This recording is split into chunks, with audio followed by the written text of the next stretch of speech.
हाय नमस्ते good morning. तो आपण मैंने केमिति अच्छी तो भगवान के दयारू आपण मैंने बहुत भल था। तो आज चलते गोटे केलार बढ़िया रेसिपी करवा। आपण मैंने जदि जानी निहाती कमेंट करेंगे आउ ट्राए करेंगे। तो प्रथम केला को मुझे जाइए 4-5टा केला ताको भल भाव ता चोपा को काढ़ी नेबे एपट सेपट करिकी कहीं चोपा रही तार कषापणाटा मोटे भल लगे ता चोपा को भल भाव में काढ़ी नेबे देखिकी। तो देखंतु मु तो भल भाव में चोपा को काढ़ी नेली तापरे ताको टिके हल्दी पाने पकेदेबे। हल्दी पाने पकेले ता कलरटा तो ये हो जाए तो हल्दी पाने निहाती पकेबे। तापे मु एपटे मसला रेडी करची। तो रसुण गोटे पियाज आउ गोटा धनिया जीरा सोरिष मेन तार देबे आउ लंका आपण राग जी खाऊे से अनुसार देबे। तो मुझे किसी मसला तो रखी आउ कि मसला तादर लुण आड करदेली एपटे केला को काढ़ीदेली काढ़ीदेगी गोटे पर गोटे मसला तादर भरी नेली। तो देखंतु भल भाव में धीरे सुस्थे मसला भरवे तो मु भी भरी नेली। जदि मो वीडियो भल लगुव निहाती कमेंट करेंगे लाइक करेंगे आउ शेयर करेंगे आमती नुआ नुआ वीडियो मुझे करुँगी ट्राए करी कि आपण मानू किसी नुआ देखापी।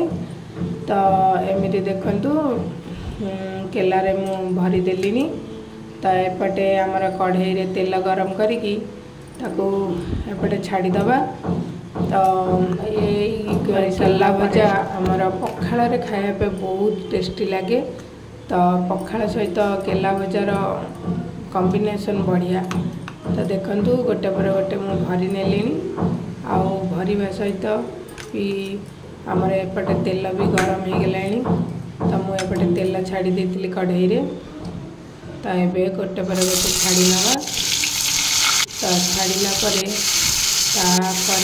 टिके हल्का अल्प पानी देदबा पानी दे ताको गोलैकी घोड़ाई नवा।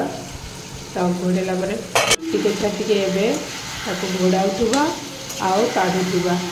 तो देखंतु मु पुणी घोड़े नेली। तो पानी मसला पर ताको आउरी केते समय 10 मिनिट आउ टिके भाजीबा सिम फ्लेम रे करदबा। तो करिकी ताको भाजी नवा एपट सेपट करी नौटाइबा नौटाइकी भाजीबा। तो मोर तो हो गला छोट केला थिला बोली जदि टिके बड़ केला थी तादर भी पानी भी आपण मैंने बसई पारे। तो ये देखंतु आमर केला भजा हो गला डिलीशियस देखा भी जाउची आउ बहुत स्वाद भी लगे। आपण मैंने थरे ट्राए करेंगे निहाती घरे। आ मो वीडियो केमती लगे निहाती कहे। जय जगन्नाथ।